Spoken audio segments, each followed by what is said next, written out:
Hey guys, LevelCap here. I hope you guys are having an awesome weekend. We got some great news from DICE regarding the upcoming expansions for Battlefield 4. First off, it has finally been confirmed officially by DICE that we are getting Second Assault on PlayStation and PC February 18, so that's next week on Tuesday. So finally I'm going to get a chance to get my hands on Metro. I mean, I played it a little bit on Xbox, but I'm a PC player, so I got to try things out on PC before I know if I like them or not, but I'm really excited. Plus we're getting access to new weapons like the F2000, which I really miss, also the M60 and the Gold Sniper, so those are going to be some fun guns to get my hands on. So Second Assault for PC and PlayStation is good news, but what's even better news is we've gotten information about the next expansion entirely, which is Battlefield 4 Naval Strike. It's going to be basically water-themed maps. I think there are going to be a lot of lands in some of them, but there's also going to be one map that has the biggest ocean spans out of any Battlefield map in history, and there's been some pretty big sea-based maps in previous Battlefield games, especially Battlefield 1942. Now DICE has provided us with a cool little paragraph describing the 4 new maps, and it goes, blow open a crashed passenger airplane and capture fishing villages across the tropical Lost Islands map. Drop a submarine on your foes as you infiltrate a naval base or rush between shipping docks and rocky islands on the massive Wavebreaker map. Wage war across the stormy seas in the largest ocean stretch in a Battlefield map yet with Naval Strike. Storm an abandoned cliffside resort or get lost in the breathtaking vistas in Operation Mortar. So to reiterate those 4 map names, we have Lost Islands, Naval Strike, Wavebreaker, and Operation Mortar. We're also getting 5 new weapons, which is pretty exciting. I'm hoping for maybe an MP5 since the MP5 Navy was a popular weapon. These are naval-based maps. Maybe we'll be seeing that. Now there's also going to be 2 new gadgets, both of which I can't say I'm particularly excited about just because of what they mean towards gameplay. The first one is the 3GL. This is a 3 grenade launcher attachment for the assault class, like we actually needed more grenade launchers. The 3GL is actually a semi-auto grenade launcher that can fire 3 grenades without needing to reload or rearm the grenade launcher in any way. So essentially, as fast as you can pull the trigger, you should be able to fire 3 grenades. This sounds horrible. These are also 40 millimeter grenades in real life, so hopefully they've done something to sort of reduce the damage coming out of this one, otherwise it's going to be crazy overpowered. And the second gadget is an anti-heli mine, an aircraft disabling projectile for the engineer class. Basically, you place this down on the ground, a helicopter flies nearby, I think it fires a projectile at it, detonates, and basically disables or potentially destroys the helicopter. Personally, I'm not a big fan of this because helicopters have not yet been balanced properly in Battlefield 4, especially the attack helicopter, which seems to just get dominated by just about every vehicle in the game. Now we got extra stuff to take it down. Seems a little bit like it could further imbalance the situation of the helicopters. Also, it seems like something that's going to be hard to test out on every single map and make sure there isn't any sort of really overpowered way to use it. I mean, what if people get really close to the other player's spawn and start just spamming anti-helicopter mines all over the place? Now whenever a pilot takes off, he gets 3 feet out of his spawn location, gets taken out with mines. So there's a lot of things that you have to be wary of to balance it out, and you'll understand my skepticism towards DICE's abilities to implement new things into the game without totally upsetting the flow and game balance. The AC-130, for example, in Battlefield 3. Now, I'm not trying to be overly negative about Battlefield. I still enjoy the game. I'm just very concerned about new gimmicky gadgets that could potentially ruin what is otherwise a decently balanced game, or a game that's trying to become better balanced. Throwing in new things like an anti-heli mine could really upset things. And last but certainly not least, there is a new game mode coming with Naval Strike. It's called Carrier Assault.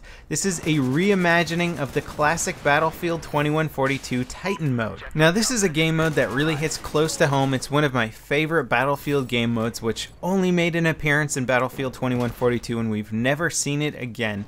So basically in 2142 you had these big hovering bases that could kind of move around the map, and they had artillery cannons and shields, and you could launch strike fighters off of them. They were just these massive bases, and then around the map you sort of had a conquest style map where every time you captured one of the flags it would give you access to essentially a SAM site, and these SAM sites would shoot missiles at the other team's Titans, taking down their shields. So it was kind of like, it started off as a conquest game mode, and if you won the conquest game mode, or it wasn't so much winning it, but if you controlled most of the map, you could take down the shields on the other Titan, and then you had to board the Titan and essentially destroy its reactor core, which kind of turned into an intense game of Rush, where the one team is defending intensely on the Titan and the other team is attacking it. So you had a great variety of gameplay in this mode, and I'm really looking forward to seeing how they implement it with aircraft carriers. Perhaps the conquest points on the map will control things, again, SAM sites or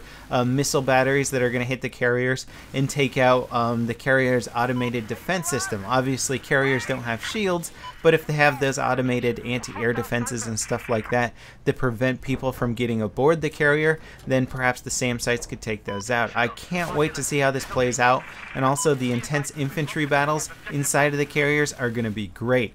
Assuming there isn't too much grenade spam, which is again why I'm a little bit cautious about adding more grenade launchers to the game. I already think grenade spam is worse than it's ever been in any Battlefield game, and if you ever played Battlefield 2, that's really saying a lot. Now, it's rumored that Naval Strike will be available on March 30th, assuming that you're a premium user. Also, with Second Assault earlier, I said February 18. Again, I think that is for premium users who get things 2 weeks early. In other news, 2 contractors in the gaming industry were offered jobs at Visceral Games to aid with the production of a new police-themed Battlefield game.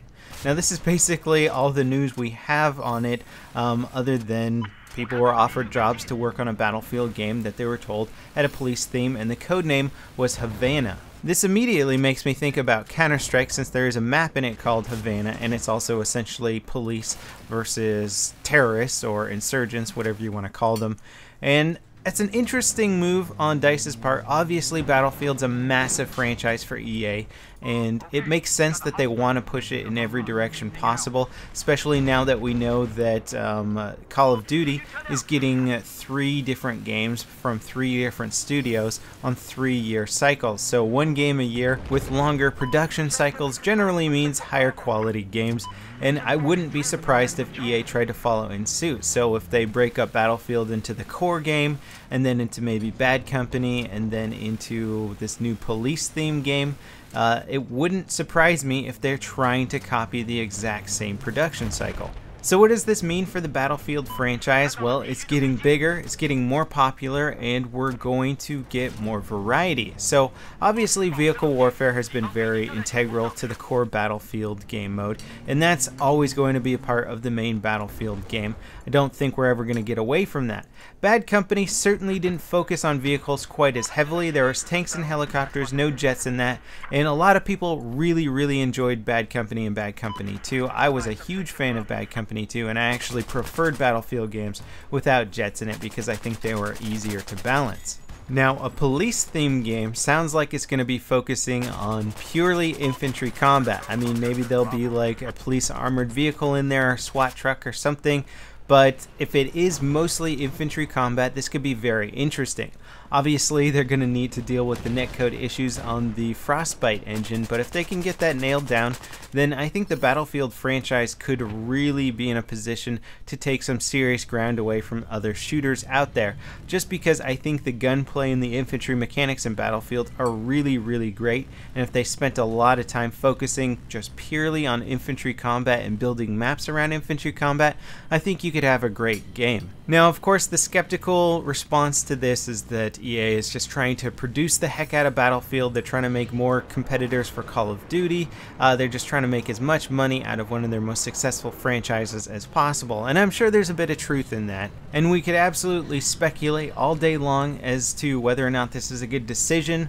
Obviously, EA is a massive company, and they have the resources to develop multiple Battlefield titles at the same time and not take away from from each game, and that's, I think, everybody's main concern, is they don't want each title to be watered down. So we pretty much have to wait and see, but on the same note, we're getting the next expansion for the PC and PlayStation, and then hopefully by the end of March, we'll be seeing that Naval Strike expansion. I'm excited. Let me know in the comments what you think about all this developing stuff in the Battlefield community, and I'll see you guys next time. This is LevelCap signing off.